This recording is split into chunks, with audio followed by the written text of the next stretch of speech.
की 2019च्या वेळेस लोकसभेचा केसी पाडवीचा प्रचार मीच करत होतो।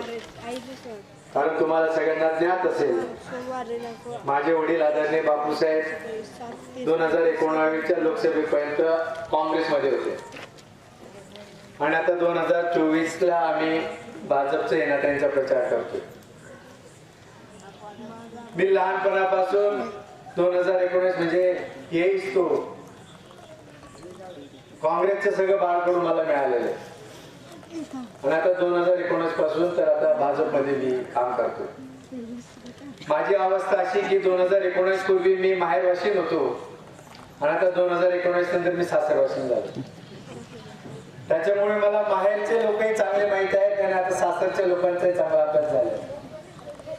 कारण 2019ला केसी पाडवी साहेबांचा लोकसभेचा प्रचार करत असताना केसी पाडवी साहेबांचे आम्हाला जवळून अनुभव आलेला आहे।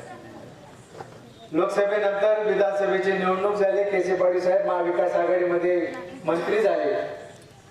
आम्हाला वाटलं आम्ही लोकसभेसाठी खूप काम केले, आमचे हक्काने काहीतरी आम्ही सांगू आणि आमचं काहीतरी काम मार्गी लागेल, पण असं काही घडलं नाही मित्रांनो। 2-2.25 वर्षाच्या कालावधीमध्ये केसी पाडवी साहेबांकडनं आपल्या साक्री तालुक्याला 2 कोटी रुपयाचा सुद्धा निधी उपलब्ध झाला आहे आणि तेच 2.5 वर्षाच्या कालखंडानंतर नामदार विजयकुमार गावित साहेबांना त्याच खात्याची जबाबदारी मिळाली आणि सांगायला अभिमान वाटतो की गावित साहेबांनी आपल्या तालुक्याला कमीत कमी 500 ते 550 कोटीचा निधी उपलब्ध करून दिले। म्हणजे एवढी विकासाची दृष्टीतला फरक पाडवी साहेब आणि गावित साहेबांमधला। राहिला विषय उमेदवारांचा, गोवाल पाडवी हे लहानाचे मोठे ठाण्यातच झालेले, त्यांचे आजही वास्तव्य ठाण्यात आहे। केसी पाडवी साहेब राहतात दडगाव वासलीला। साक्रीवरून दडगाव वासली जर सापडायचं म्हटलं तर आपल्याला 4.5-5 तास लागतात जायला आणि साक्रीहून जर आपण नंदुरबार गेलो तर आपल्याला 1 तासात आपण गावित साहेबांच्या घरी हिनाताईंपर्यंत पोहोचू शकतो। म्हणजे आपल्या अडचणी सोडवण्यासाठी सहज उपलब्ध कोण होऊ शकतं त्याचाही आपण विचार केला पाहिजे। ज्या देशात गेल्या 10 वर्षापासून मोदींजीच्या नेतृत्वात भाजप सरकार काम करते, त्या भाजप सरकार तो भाजप पक्ष 543 लोकसभेच्या जागांपैकी 436 जागा लढते, एकटं भाजप, आणि मग बाकीचे त्यांचे मित्र पक्ष उर्वरित जागा लढतात। आणि इंडिया आघाडीमध्ये काँग्रेस फक्त 210 जागा लढत आहे, पवार साहेबांचे राष्ट्रवादी फक्त 10 जागा लढते, उद्धव ठाकरे साहेबांची शिवसेना फक्त 22 जागा लढते। या सगळ्यांची जरी बेरीज केली 210 अधिक राष्ट्रवादीचे 10, 220 आणि उद्धव ठाकरेंचे 22, म्हणजे 242च्या वर त्यांच्या एकूण जागा होत नाही आणि बहुमताला काही 242च्या जागा पैकी जरी निवडून आल्या तरी ते त्या तिथपर्यंत पोहोचू शकत नाही। म्हणजे आपलं दिलेलं मत हे वाया जाणार आहे एवढं सगळ्यांना माझं सांगणं आहे। आपले ग्रामीण अर्थव्यवस्था ही शेतीशी निगडीत आहे।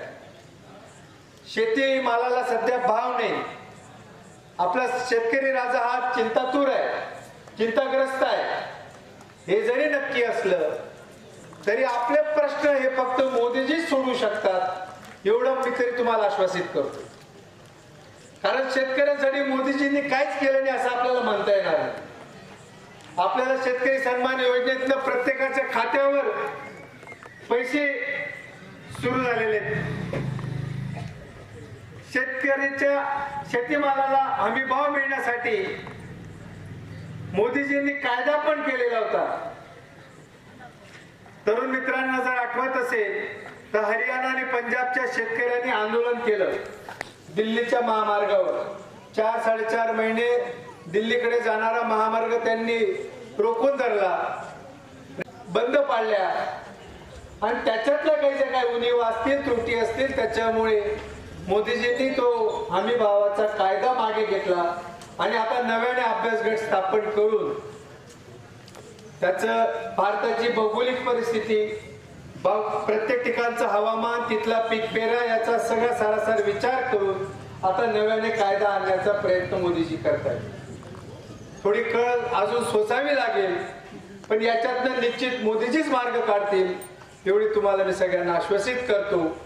आणि येत्या 13 तारखेला आपण हिनाताईंच्या कमळ चिन्हाचं बटन दाबून पर्यायाने मोदीजींना मत द्या असं नम्र आवाहन करतो आणि थांबतो.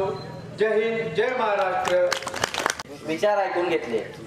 तुम्हाला पुन्हा एकदा भारतीय जनता पार्टीच्या वतीने विनंती करतो, येत्या 13 तारखेला आपण सगळ्यांनी संघटित होत अखंड हिंदुस्थानाचं स्वप्न पूर्ण करण्यासाठी, सन्माननीय नरेंद्र मोदीजी यांचे हात बळकट करण्यासाठी कमळ चिन्हासमोरील बटन दाबून यांना आपण सगळेजण या ठिकाणी आलात, आमचे विचार ऐकून घेतले, म्हणून सगळ्यांचे पुन्हा एकदा